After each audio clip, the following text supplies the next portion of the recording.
मेरे प्यारे बच्चों, कक्षा 12 विषय है आपका अर्थशास्त्र। इसमें आज मैंने टॉपिक लिया है आपका लागान सिद्धांत। इस लागान सिद्धांत को प्रतिपादित करने का श्रेय प्रोफेसर रिकार्डो का जाता है।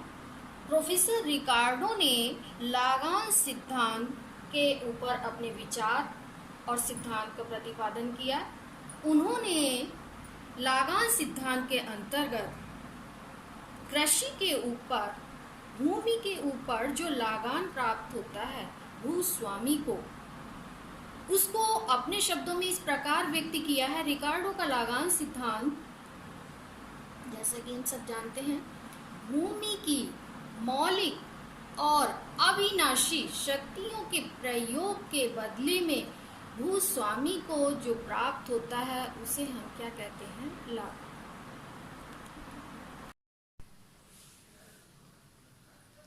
रिकार्डो ने अपने लागान सिद्धांत के अंतर्गत भूमि क्या है? भूमि प्रकृति का निशुल्क रूप से हमें प्राप्त उपहार है, और निशुल्क रूप से प्राप्त होने के कारण जो है भूमि हमारे पास सीमित मात्रा में होती है।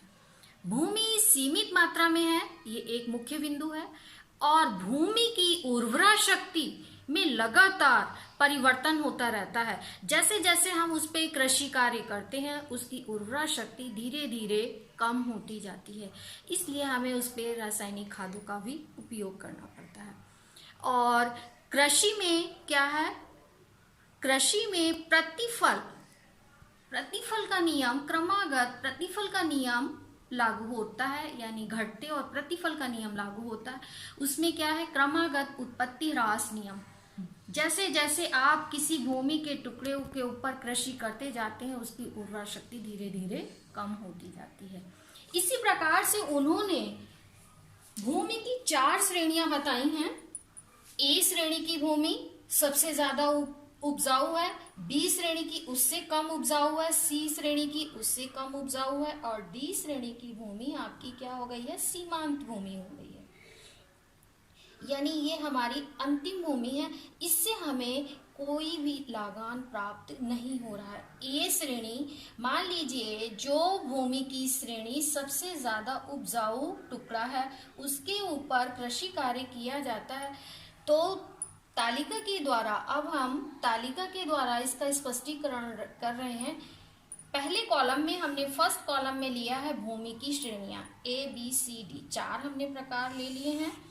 सेकेंड कॉलम में हमने आपका लिया है, ये है आपका फर्स्ट कॉलम, ये है आपका सेकेंड कॉलम। इसमें उपज को क्विंटल में दिखाया गया है। 50 क्विंटल। ए श्रेणी की भूमि हमें कितना अनाज उपजा करती है? 50 क्विंटल। बी श्रेणी से हमें कितना हो रहा है? 40 क्विंटल। और सी श्रेणी से हमें हो रहा है 25 क्विंटल, और डी श्रेणी से हमें हो रहा है 10 क्विंटल।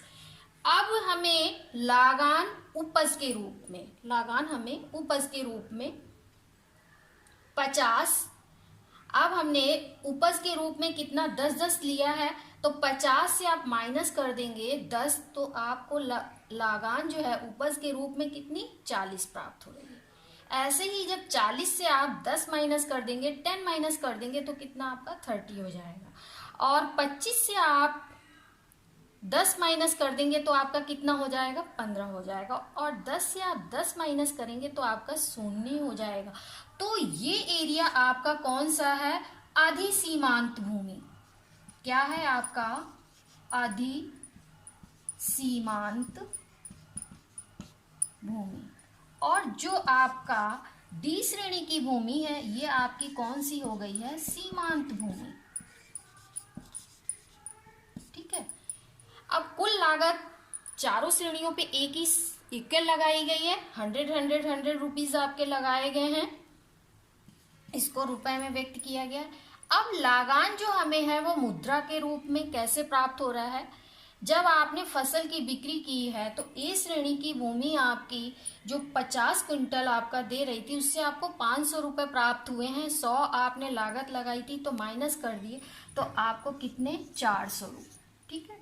ऐसे ही आप 400 से माइनस कर देंगे तो आपका कितना हो जाएगा? यहाँ पर 300 रुपये आपको लागान के रूप में, मुद्रा के रूप में प्राप्त हो रहा है। ऐसे ही आप 200 आप 100 इसमें से माइनस कर देंगे तो आपका कितना हो जाएगा 150, यानी 150 हो जाएगा। और 100 से आप 100 माइनस करेंगे तो कितना आएगा आपका, शून्य आएगा। तो सीमांत भूमि आपकी कोई भी लागान नहीं दे रही है, यानी ये हमारी क्या है, लागान रहित भूमि है। कौन सी भूमि है, ये लागान रहित भूमि है। इसको हम रेखा चित्र के माध्यम से भी ऐसे प्रदर्शित कर सकते हैं। मान लीजिए आपने ये y अक्ष है, ये o x अक्ष है, इस पे आपने भूमि की श्रेणियां ले ली है। A श्रेणी है आपकी, B श्रेणी है, C श्रेणी है और आपकी D श्रेणी। ये क्या है, भूमि की श्रेणी। अब हमने आपको रेखा चित्र के माध्यम से भी इसको प्रदर्शित कर सकते हैं। तो इसको रेखा चित्र के माध्यम से आप इस प्रकार से प्रदर्शित करेंगे। y अक्ष पे आपने क्या लिया है, उपज को कुंटल में दिखाया है, जो आपकी तालिका में है वही पॉइंट्स लेंगे। o x पे आपने क्या दिखाया है, भूमि की श्रेणियां, a है, b है, c है और d, चारों श्रेणियां हैं। a श्रेणी से आपको कितना 50 क्विंटल सबसे ज्यादा उपज प्राप्त हो रही है। b श्रेणी से आपको 40 क्विंटल प्राप्त हो रही है और c श्रेणी से आपको 25 क्विंटल प्राप्त हो रही है और d श्रेणी से आपको 10 क्विंटल प्राप्त हो रही है। तो ये आपकी भूमि है सीमांत भूमि, इससे आपको कोई लागान प्राप्त नहीं हो रहा है। ये है आपका लागान रहित एरिया। तालिका द्वारा भी प्रदर्शित कर दिया गया है और रेखा चित्र के माध्यम से भी। ये जो आपका डैश डैश वाला एरिया है, इससे आप भूस्वामी को क्या है, उपज के रूप में लागान प्राप्त हो रहा है। ये एरिया जो आपको दिखाई दे रहा है, ये है आपकी अधिसीमांत भूमि।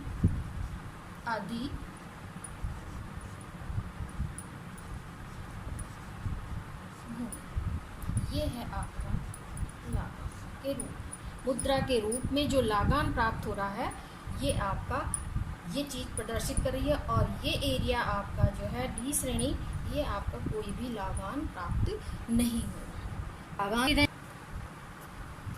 अपनी विभिन्न श्रेणियों के माध्यम से व्यक्त किया है कि भूमि की उर्वरा शक्ति लगातार धीरे धीरे उस पे कृषि कार्य करने से कम होती जाती है, यानी कि उसकी उत्तरोत्तर शक्ति नष्ट होती है।